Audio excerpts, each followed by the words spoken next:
welcome to Use It or Lose It, where I help you keep food out of the landfill and get every penny out of your food dollar. Well, not so much today. So if you have been following me, you know that I moved several months ago. I didn't say where I moved. And where did I move? Western North Carolina. Yes, I was right smack in the middle of Hurricane Helene. Thankfully, I did not suffer any damage to my home or vehicle. Yay! But I was without power for 6 days. No power, no cell service, no internet. So what does that mean? That means fridge not working, stove not working, what to do. So I'm going to talk a little bit about emergency preparedness since I just recently went through this. So if you're like me and you don't want to go without coffee, you need to have a non-electric coffee maker. Me, I have been making pour-over coffee with my trusty Melita for, 40 years. Never fails if there's a power outage. But how are you going to heat water? So if you have a grill, if they're calling for bad weather, make sure that you have appropriate fuel for your grill. Propane, charcoal, whatever. Me, I am in a community that has a gas grill by the pool. That didn't open for a couple of days. So I have now bought myself a little 2-burner camp stove so that I never have to go without coffee.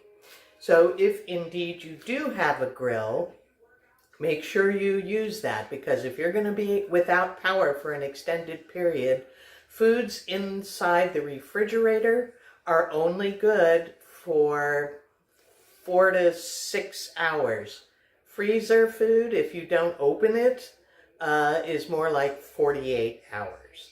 Okay, so if you have that little grill, then you can start cooking up a storm. Invite your neighbors over for a barbecue, but at least you'll have options.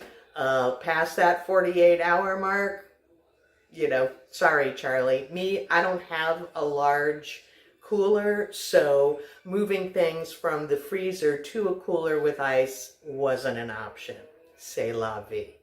But I tell you, things that I did make with shelf-stable food. So in preparation for an emergency situation, make sure that you have a selection of canned foods. For example, canned beans, canned soup, canned tomatoes, canned vegetables, because all of those are things that you can easily make into meals using a grill or a camp stove. Make sure that you have some sort of cookware that you can put on a grill. And here's a little tip I learned in the Girl Scouts.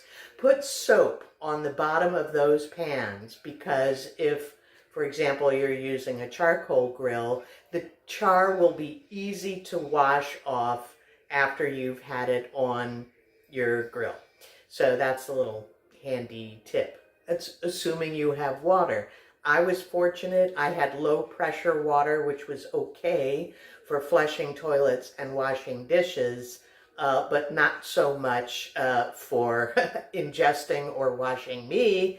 And thankfully, I had filled up my bathtub with clean water before the storm hit, so I had a ready supply of clean water to use for cooking. So what are some of the things that I made?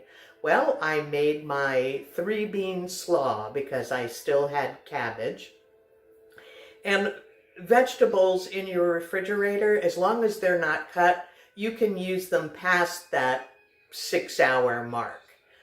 Cut vegetables, they, present an opportunity for bacteria, so be cautious with any cut vegetables that you may have. So that 3-bean slaw, which is 3 different kinds of beans plus coleslaw in a sweet and sour vinaigrette, it makes a huge bowl full.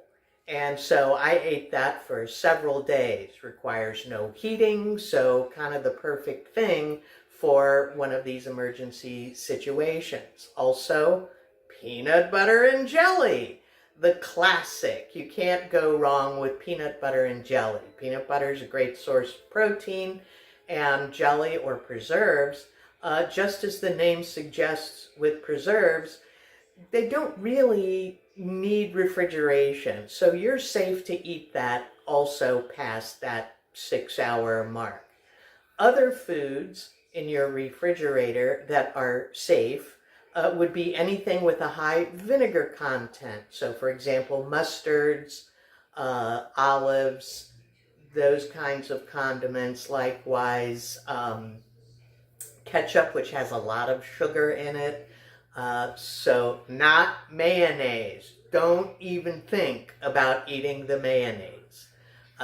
So those are some of the things. Soy sauce, Worcestershire, those all have really high vinegar content, so they remain stable without refrigeration. But, you know, be prepared to throw out a lot of stuff. I have just restocked my freezer, so I did lose a lot of food.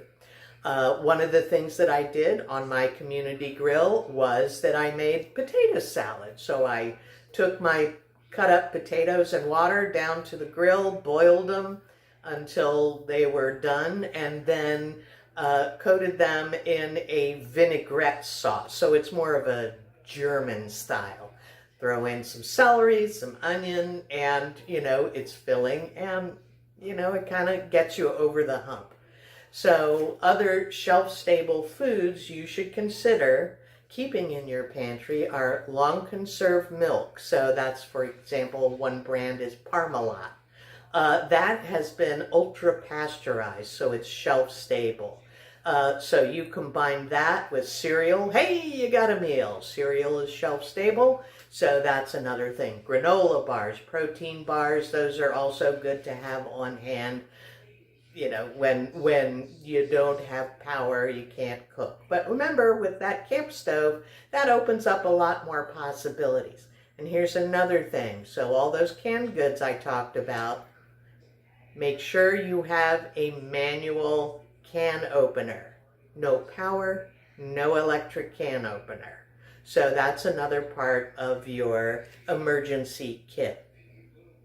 Some other helpful things: go to the dollar store and get some of those solar-powered garden stakes.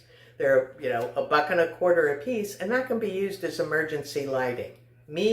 I have a battery-operated LED lantern that was a lifesaver. It provided enough light for me to be able to read, crochet, other activities like that. And here's another handy tip. Always have some non-power related activities. So keep a kind of a no electric to-do list. I organized my CDs, I filed, I read, I crocheted, I, did all these little kind of honeydew things around the house that didn't hung a picture. So that's something that keeps you from going stark raving mad when you don't have access to the internet. So these are just some tips and tricks for that next time that you suffer a power outage due to a hurricane or a blizzard. Let's face it, climate change is happening, and we're going to see more of these events. We're doing our part by trying to keep food out of the landfill, which cuts down on methane and other gases that pollute the atmosphere. So keep doing that. Lower your carbon footprint any way you can, but it's also good to be prepared. So that's all I have to say today. If you have any questions, let me know. There's plenty of information on the internet about other tips and tricks for being prepared in an emergency. So good luck and see you soon. Bye.